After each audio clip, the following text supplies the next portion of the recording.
What's up, everybody? It's Anthony Cosenza with the Orange and Black Insider Bengals podcast and CincyJungle.com. It is Steelers week, and because it is Steelers week, it's always a special week, at least on the Bengals calendar. Maybe not for the Steelers themselves, but on the Bengals calendar, at least twice a year, it's a very special week.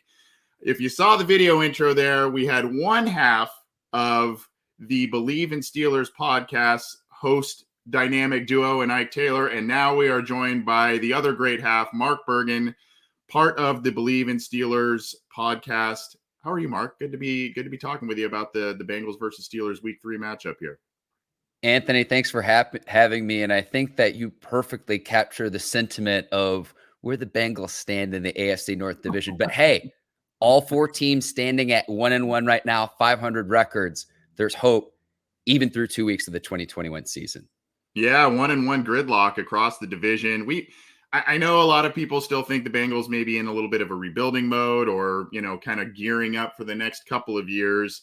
But this division just remains very competitive. And obviously just 2 weeks in with everybody at 1-1, that kind of talks about that. Before we get to what the first couple of weeks, what we've seen from the Steelers and a lot of things. And then obviously leading up into week 3 real quickly, what's a little bit of your background so our listeners know you're teaming up with former Steelers cornerback Ike Taylor on the BLEAV in Steelers podcast. And if you could tell us a little bit about yourself, your background, and where people can follow you so we can get some good Steelers info from you. Absolutely. You can find me on social media at MD Bergin. You can see my handle on your screen right now. But I started my broadcast career writing for local TV news stations websites. So I started my career at WBIR in Knoxville, Tennessee, covered Tennessee Volunteers athletics. So the Butch Jones era of Tennessee Volunteers football, and then Rick Barnes from a basketball standpoint. I moved within the same company to Tampa, Florida, and worked at WTSP, the CBS affiliate there. And for doing that for almost 5 years, Anthony, I could tell you, it was like, I could write a pretty excellent story, but how am I going to take my career to the next level? So it's like, I wanted to start either a podcast or a YouTube show. Long story short, if I didn't have the opportunity to do that there, I was going to seek that elsewhere. So I'm between jobs and I'm looking for work. I apply to this BLEAV podcast network based out in LA. And I think, early on, I'm going to be pitching an NFL or college football show. And the recruiter who was talking to me says, no, we want to have a show for each individual team. And they said, we have a former Steelers player. And I said, who's the player? And they say, Ike Taylor. So I do a quick cost benefit analysis in my head of all the teams I've covered to that point, dating back to my studies at the University of Missouri, the University of Tennessee in Knoxville. And then we're talking about the pre-Tom Brady Tampa Bay Buccaneers. So I'm like, okay, multiple Super Bowl titles, player who spent all 12 years of his career with the Pittsburgh Steelers, and the fact that Ike has experience as an analyst on the NFL Network, set up the call. I don't need to hear anything else. We've had our show since October of 2019, so this is our third season now doing the BLEAV in Steelers podcast together. And I'll tell you what, getting to talk to him and getting his insight week in and week out is one of my favorite things that I get to do. So that's kind of been my journey to this point in time, and I wouldn't change anything for it. Well, but the BLEAV podcast network has been great to us here at Cincy Jungle and SB Nation. It's been a really cool partnership.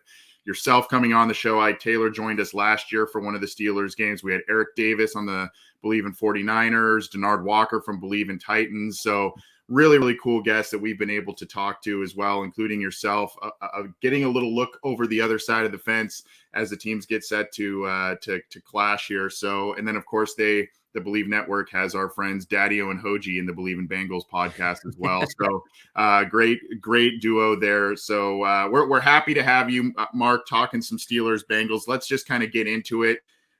It's been a little bit of a mixed bag. And to be quite honest with you, I was in Cincinnati for the week 1 game against the Vikings. I watched that game, but I was obviously keeping an eye on the scoreboard for the Pittsburgh and Buffalo game. Pittsburgh went into Buffalo, and a lot of people who think, Buffalo's going to be one of the AFC championship type of teams this year. They went into Buffalo week 1, beat them, and then they dropped the ball next week at home against the Raiders. So what do you make of this 1-1 start? What have you seen so far from this mixed bag with the Pittsburgh Steelers? So we're at the exact same spot we thought we would be. We just thought the results would be flipped because Yeah. Buffalo was, yeah, right. So Buffalo, the favorite in week 1 on the road as well. And then you go into Heinz Field with this Raiders team that's now surprisingly 2-0. There's some pretty good skill position players there from an offensive standpoint as well. But with the Steelers 1-1, the big question I have right now is injuries. I know Big Ben and his pectoral muscle injury, which we didn't know about following the week 2 Raiders game. We found out about that early this week. But then TJ Watt missing most of the week 2 game with a groin injury. The question I have moving forward is will that groin injury impact him beyond the season? Because we're talking about an all-pro player who's only missed 2 games throughout the duration of his 5-year career thus far. So you've got a lot of defensive injuries, and we'll get into more about some of the struggles of the Steelers running game, but I can't help but think that there's a correlation there in the Steelers' lack of ability of running the football and controlling the clock, keeping the defense out on the field longer and longer for longer than they should be out there because they can't establish a running game. So that to me, you've got a young offensive line protecting Big Ben up front is a huge question mark moving forward for the Pittsburgh Steelers. That's always surprising to me, at least that storyline this year, because the Pittsburgh Steelers have always had a stout offensive line. They have always been able, even with the great Ben Roethlisberger and other great passers in their history, they've always prided themselves on being able to run the football consistently. And, the old grind out the clock at the end of the games. On the Bengals side of things, we have seen that for years and years and years from the Steelers for sure. But what's been seen from Najee Harris, an exciting player out of college, out of Alabama, first round pick. You mentioned there's kind of some inconsistencies on the offensive line. What's he looking like? And is this the next in line of many great Steelers running backs?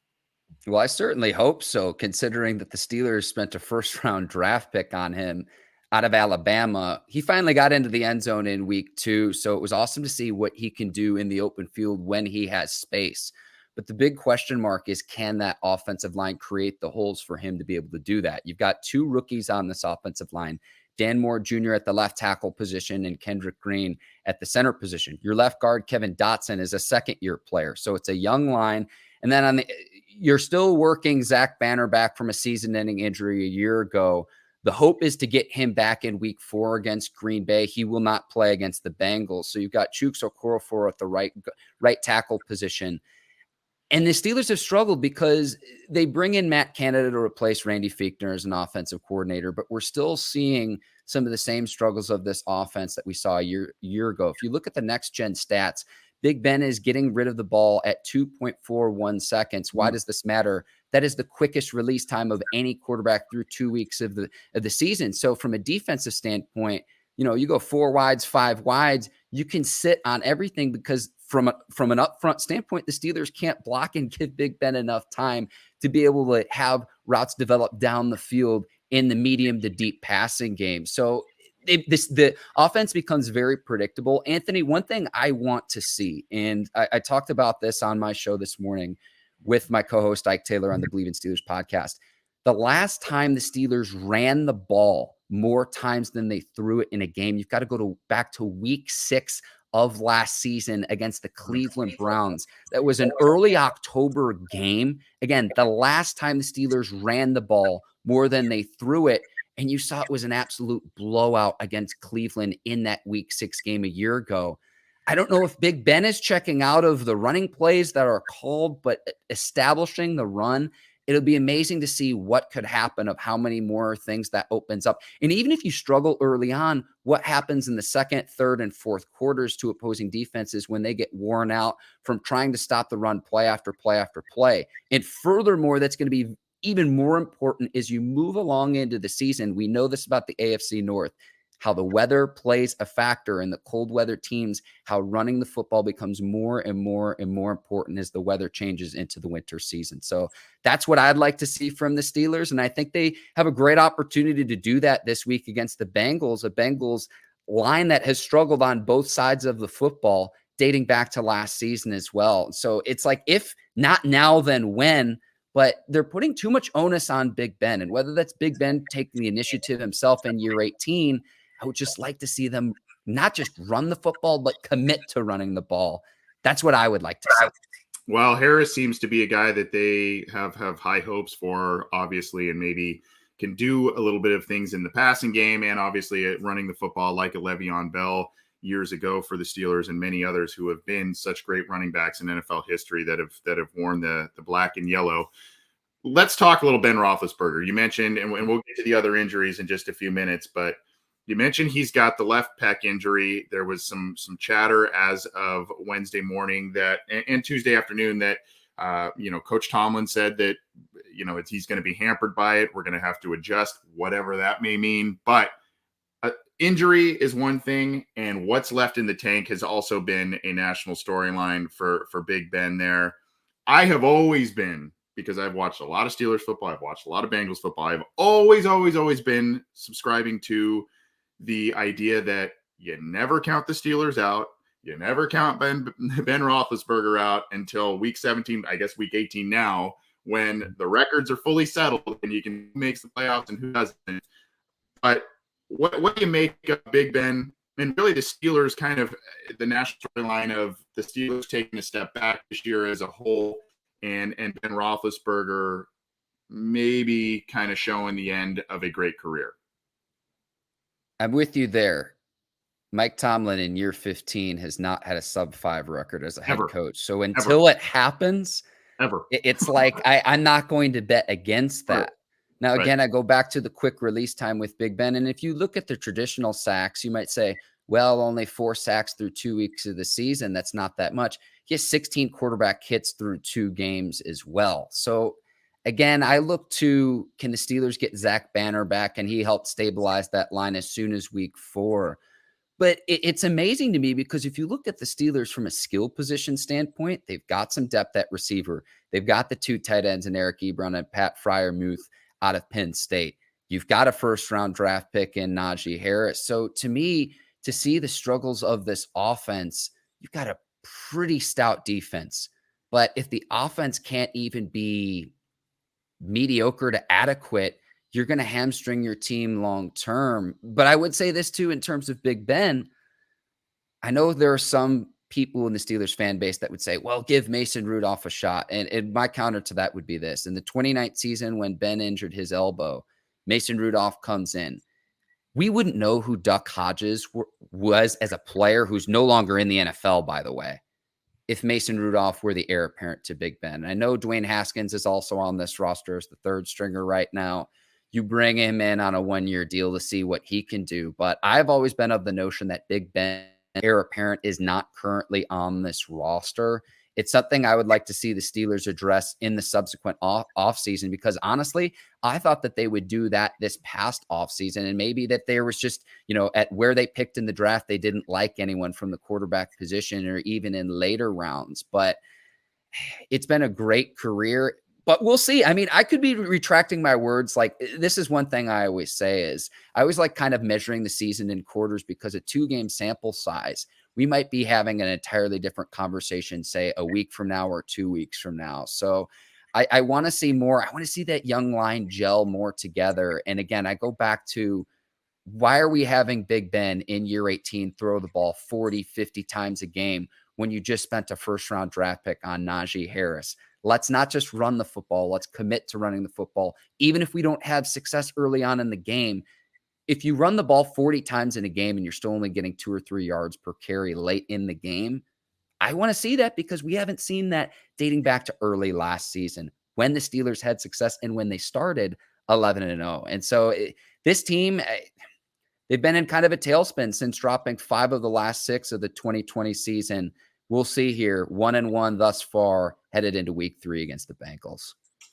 Talking with Mark Bergin, part of the BLEAV in Steelers podcast. He is one of the hosts alongside former Steelers defensive back Ike Taylor. Happy to be joining him, talking some Steelers, Bengals week 3, getting caught up with what we've seen from the Pittsburgh Steelers in weeks 1 and 2, as the Bengals get set to go to Heinz Field. It kind of seems, you mentioned the wide receivers, the pass catching weapons, Freiermuth, you've got Chase Claypool, Juju Smith-Schuster is back, Deontay Johnson, who had some struggles last year.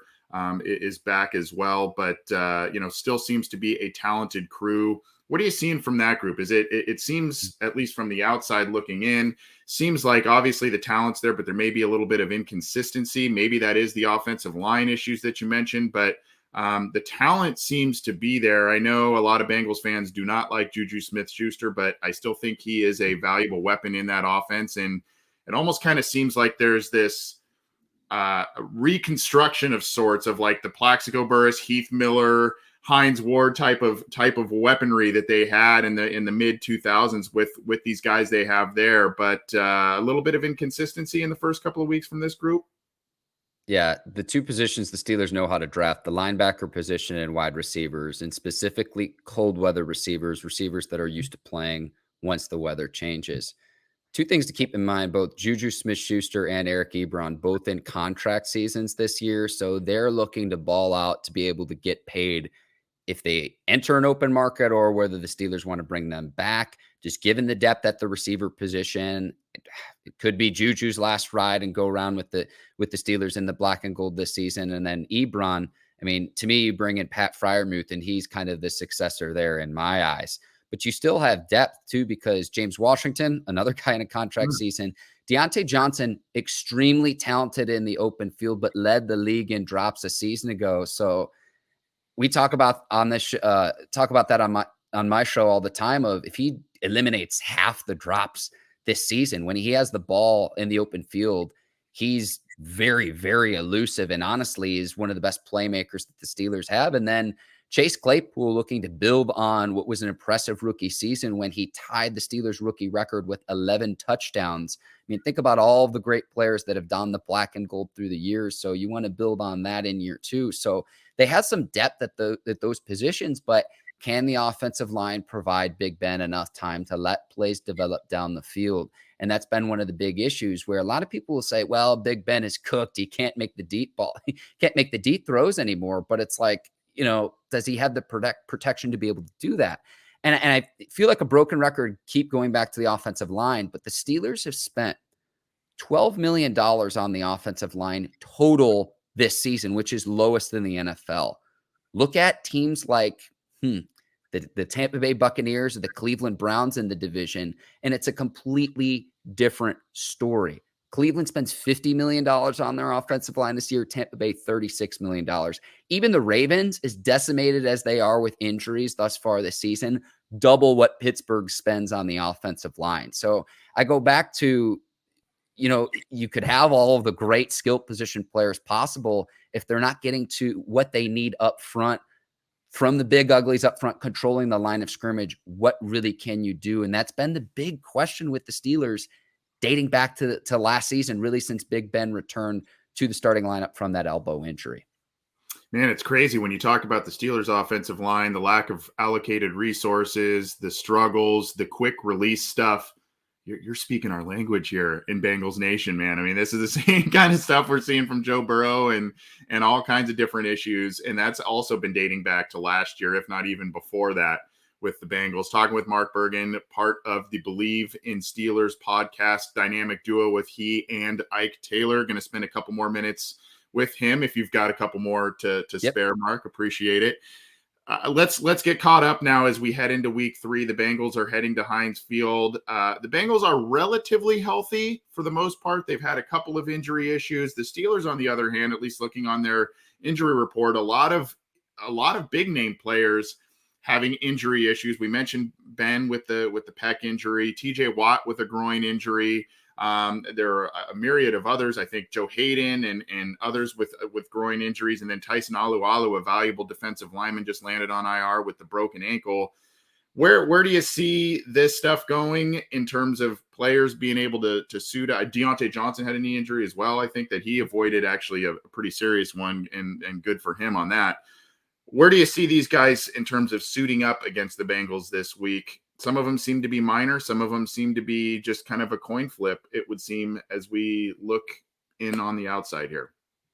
I would expect Big Ben to play. I'll start there. It Yeah. seems like you mentioned all the groin injuries. Alex Highsmith, Joe Hayden, and Devin Bush did not play against the Raiders. So to me, it's kind of a question mark there. We'll see. We'll see. Honestly, we'll see. But I go back to, and maybe this is still early on, but my impression is this: the Steelers lost time of possession in both week 1 and week 2. So if that defense is out on the field longer than it should be, is there a correlation? I'm not going to say a causation, but is there a correlation there? You mentioned Tyson Alualu, someone who's we don't talk about him enough on our podcast, but what he brings from a defensive standpoint.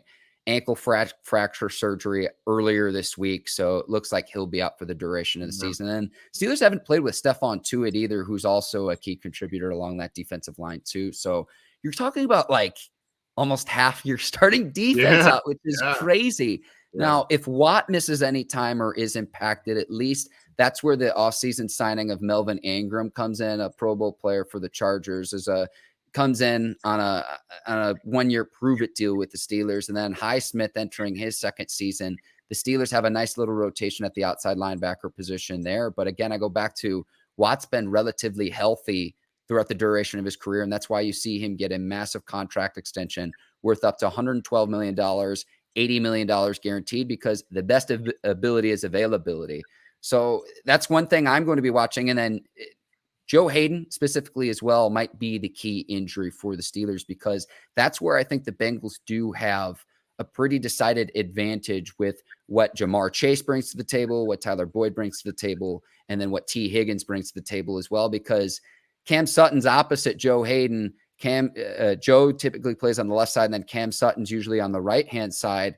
You know, if those guys are out, and Joe Hayden in a contract year at age 32, wanting to play at that Pro Bowl level to get that one last contract in his career, if he's out, that's where I think the Bengals could have a key advantage in this game. Now, can you keep Joe Burrow upright, considering he's been sacked 9 times in 2 games? That remains to be seen, but that's going to be huge come Sunday. Now, one thing I wanted to ask you, Anthony, as well, is Jamar Chase has been outstanding, 22 yards per reception on his 7 receptions so far. I know he's buddies with Joe Burrow dating back to their days at LSU, but has there been a sentiment at all among you or other Bengals fans about, okay, we drafted Jamar Chase and we passed up on Penei Sewell out of Oregon? Has that conversation come up yet? You need to go take a look at Bengals Twitter, my friend, and you will see that that conversation comes up quite often. The thing is, it's not Jamar Chase is actually, after struggles in the preseason with drops and all of that, he has actually come out in these first 2 games and played very well. There's been 1 drop, which was last week, but he had another corner up from the Bears beat down the left sideline for a deep ball that Joe Burrow missed, and then 2-3 plays later, he hit him on a 42-yard touchdown. First week had a big 50-yard touchdown catch, caught basically everything he could. There was no drop issues in the first one, had 5 catches. I believe he won Pepsi Rookie of the Week. So, I mean, really the first 2 weeks, Jamar Chase has come as advertised, at least in April, not as advertised in August type of thing. Now, the issue, I think, Mark, where we wouldn't be having this Penei Sewell type of conversation is what the Bengals did with their 2nd round pick. And they picked Jackson Carman, the offensive lineman out of Clemson.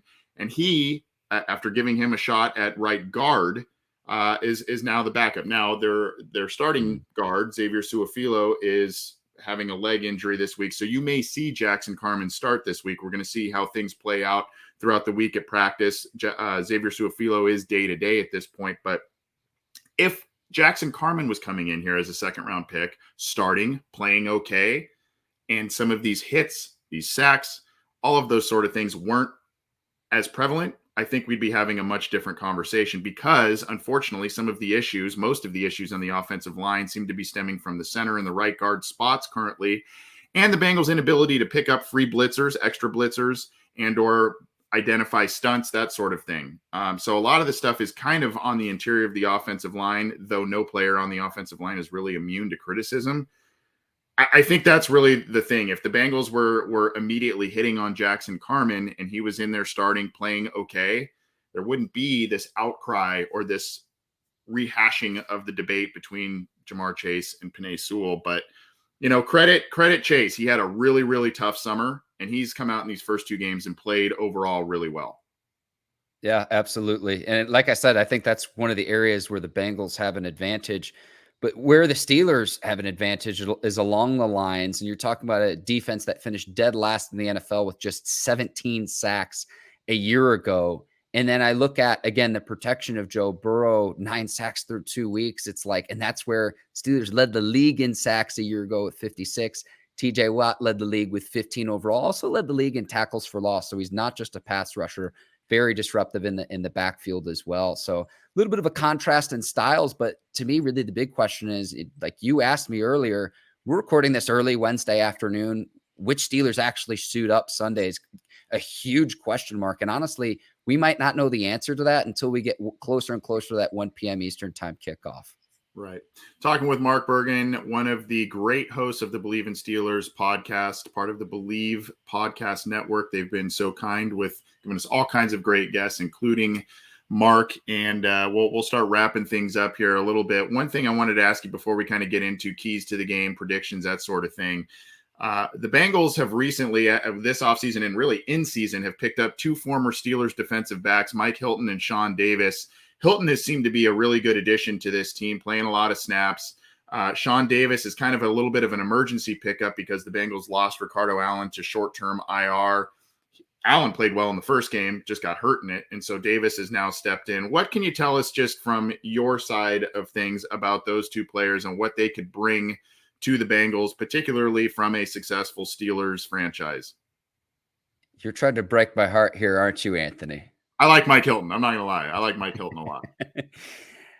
My co-host Ike Taylor and I advocated last year that Mike Hilton should be in the Pro Bowl. We thought he played that well at the nickelback position, and we thought he was one of the Steelers' best defensive players a year ago. I mean, I'd put in some order Cam Hayward, TJ Watt in that mix, and Mike Hilton's right there. I mean, Minka as well, but then Mike Hilton's right there. Just what he's able to do both in coverage, but then also stopping the run. He's really stout if you need to put him in the box. If there are 3 receivers on the field, you bring in a nickel package, 5 defensive backs on the field, and you drop a linebacker. It was really sad to see him go, but I was happy to see that he got paid for what he was able to do and the abilities that he brings to the table, because he's not the tallest guy in the world, but he flies around and makes plays, and only has 2 tackles for a loss thus far through 2 games for the Bengals this season. Still looking for his first sack and his first interception, but this was a key defensive playmaker for the Steelers. And maybe more importantly, what those 2 players bring in the offseason addition is they're going to know what the Steelers are going to run.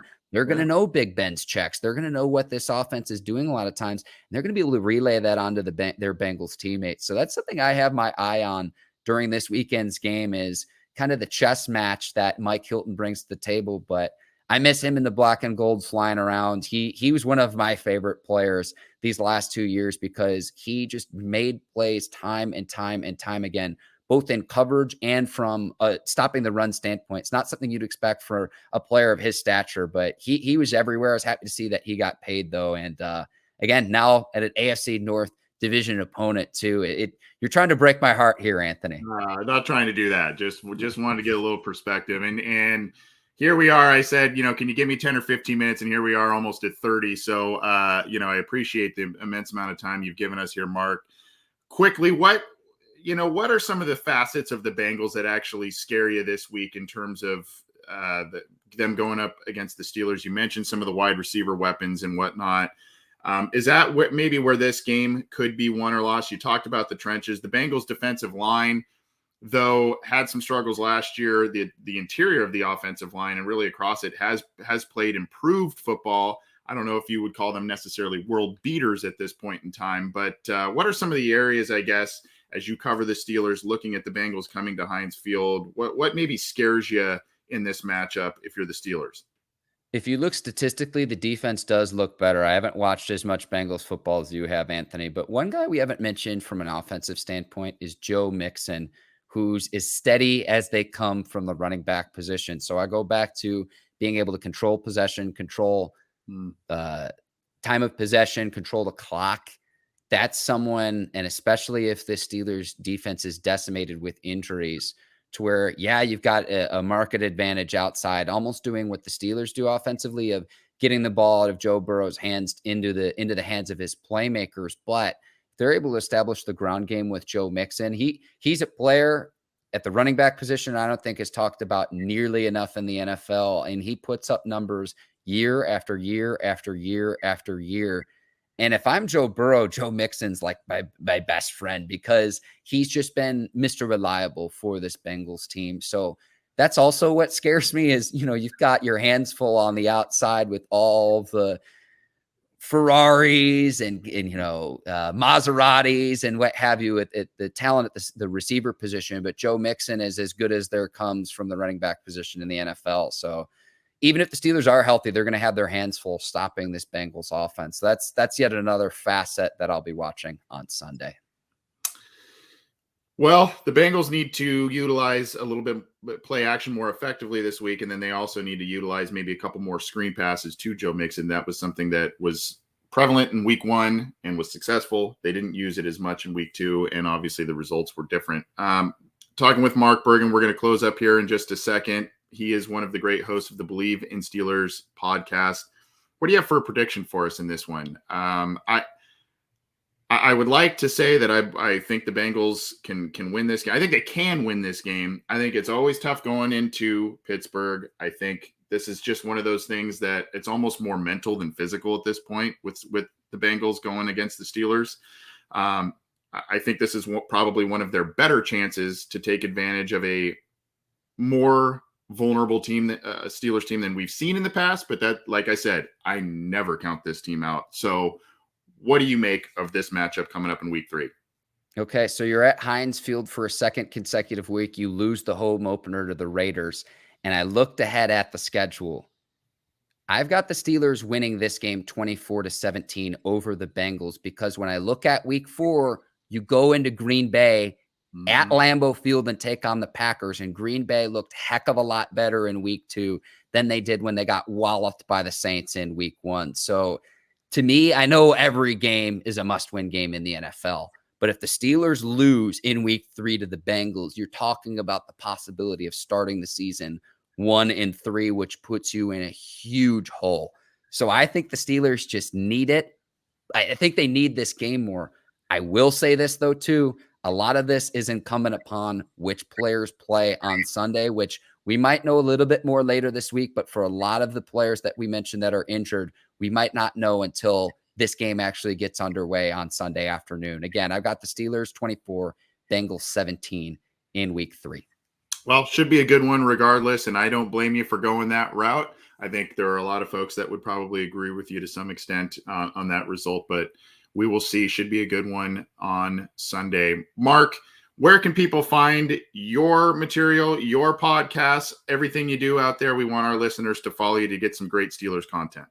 I appreciate that, Anthony. You can find me on social media at MD Bergin, MDBERGIN, the BLEAV in Steelers podcast, BLEAV. If you type in Steelers podcast on Apple, Spotify, Stitcher, we are on YouTube, we are on Facebook, we stream on Twitter. So pretty much anywhere you would go, any platform you would go to get and to watch great video content. If you want to listen, you can do that on whatever your preferred listening platform is too. Anthony, I really appreciate your time this afternoon, but just type in Steelers podcast. It'll pop up. It's got my co-host Ike Taylor's name. It's got my name, Mark Bergin, on it. You can find us there, but really appreciate the opportunity to come on your show this afternoon. Yeah, I appreciate the time. Like I said, I think I was like, hey, you got 10 or 15 minutes, and here we are. Now we're closing in on 35. So I hope I didn't cram up your schedule too much. This was awesome stuff, though.